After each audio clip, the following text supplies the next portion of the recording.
Good evening, everybody. VB Price and I have been talking about the Staat now for about a month, meeting at Flying Star restaurant over coffee and having a great time. The piece was written between 1972 and 1976 by Dutch composer Louis Andriessen.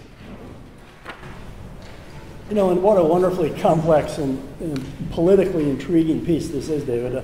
Complete with a beautiful, troubling, and insistent chorus, singing the words of Socrates in ancient Greek from Plato's Republic, advocating unhappily the censorship of music in order to keep the emotions of the masses placid and submissive.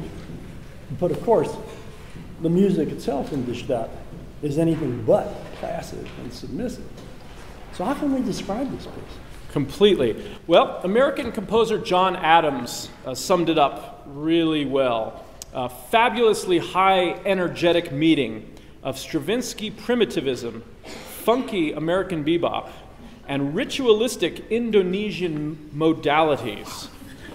He called it a masterpiece, one of the best works of early minimalism, and you'll hear it in here. It's fascinating to hear this Dutch composer, and some of the passages sound like Steve Reich and Philip Glass. It's Andriessen's antagonism, I think, to the politics of the Republic that fascinates me the most. More and more, I think the Staat is a political satire of the rigid, highly stratified political culture that Plato seems to advocate. The culture in which everyone knows his place and cannot leave it. A glorified slave state. And yet the music itself refuses to be controlled. It's regimented, but so unpredictable, so wildly loose, and almost transcendentally disturbing. How does all this translate into the music itself? Well, you have these two instrumental groups, this side and this side. And it's interesting that, that the two sides, at least the last 6 or 7 minutes of the piece, the two sides are having a conversation with each other. And the last minute, it turns into an argument. And it's this fabulous canon between the two sides. And finally, in about the last 20 seconds or so, they finally come to agreement and play a single note. And so it's, you know, it's just a mixture of all these different elements. There are no solos and accompaniment in the music.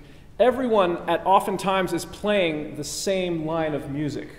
The singers who are singing in ancient Greek are part of the ensemble. He was trying to give this impression of not voices with orchestral accompaniments, but the singers are actually part of the ensemble.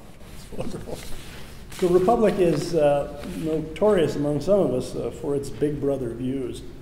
This ideal state, if you will, conceives education as indoctrination and relies on the farcical censorship of certain musical rhythms and even literature.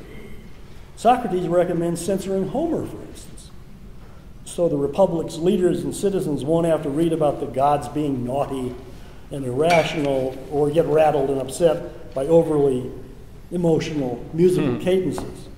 Plato creates a kind of an anthill state with worker castes who never vary from their tasks, never ask questions, never offer opinions, and never try to change a thing.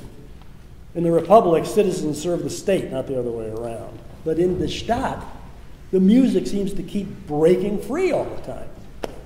It's right. Andriessen told an interviewer, and I quote, "I can't agree with the text because it's not true.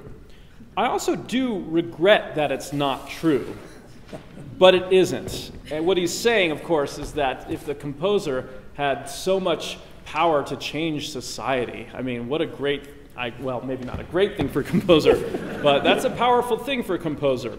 Of course, he's kidding. So I am screaming against my own piece. That's the dialectical idea of the piece. If Plato had been right, that changes in music would bring changes in society, that would have been amazing for composers, but he's not right. Just like the fascists were not right and the Marxists were not right. So this is really a protest piece, an anti-establishment lambasting of an authoritarian system, of state-supported music, using a mirror image musical satire of the static, unresponsive status quo that fails to not only inspire younger generations, but refuses to allow any kind of mobility or independence. And yet, the music is a living contradiction too, having inspired a generation of younger composers to question and to create. How does he do this? He basically bangs you over the head with it, in a sense. I mean, he is really making his point. It's like everyone is screaming the exact same thing at the exact same time. But he does it in an incredible way. And you know what? Let's listen to the piece and have everyone draw their own conclusions. I think absolutely right. But this, of course, is a notion that Plato might have dismissed as being a decidedly unruly option. But, yeah, let's go. All right, let's do it.